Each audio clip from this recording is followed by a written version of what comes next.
बाबा श्याम की भक्ति इतनी प्रबल थी, इतनी निष्ठा से वो पूजा करते थे कि वहां पर विजय ब्राह्मण भी उन्हें देखकर स्तंभित हो गए कि ये कितना बड़ा भक्त है।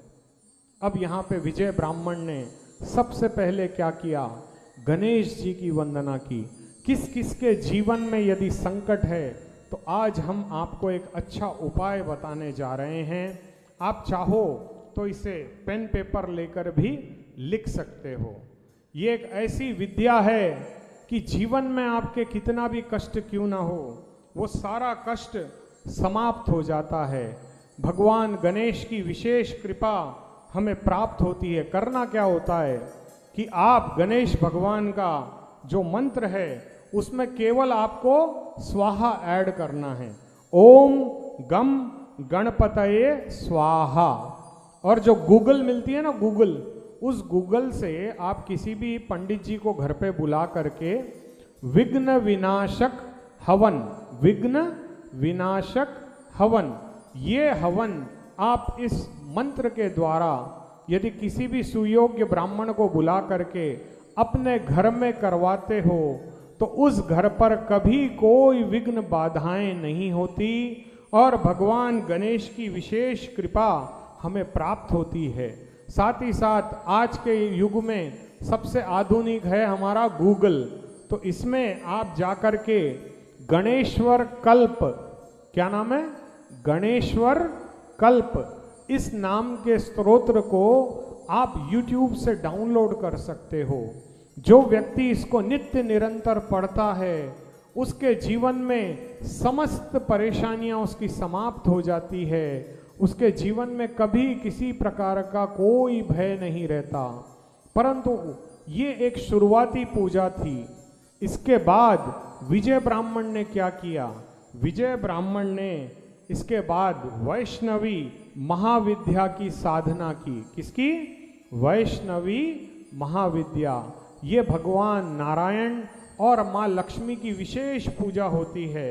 जो भी वैष्णव इस वैष्णवी महाविद्या का पाठ, जप, श्रवण, स्मरण और भगवान श्याम का कीर्तन करता है, उस पर यह वैष्णवी विद्या इतना अच्छा प्रभाव दिखाती है कि उसके समस्त पापों का नाश हो जाता है। देखिए, जीवन में हम कभी कोई बुरा कर्म नहीं करते।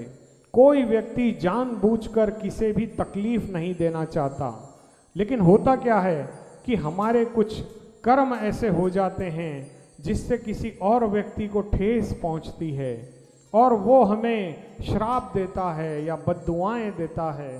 तो इन सब चीज़ों से दूर यदि हम जाना चाहते हैं तो हमें किसका कवच पहनना होगा?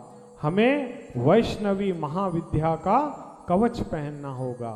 इस कवच के धारण करने से बाबा श्याम की, मेरे गोविंद की, माँ सिद्धंबिका की विशेष कृपा उस भक्त पर बनी रहती है जो इसे श्रद्धा के साथ करता है। अब समय बीतता गया, समय जैसा बीतता गया, विजय ब्राह्मण सिद्धियां प्राप्त करने लग गया। परंतु एक दिन ऐसा हुआ जब उसकी सिद्धि समाप्ति की ओर थी, उसकी पूजा समाप्ति की ओर थी, तब राक्षसों ने उस पर आक्रमण कर दिया।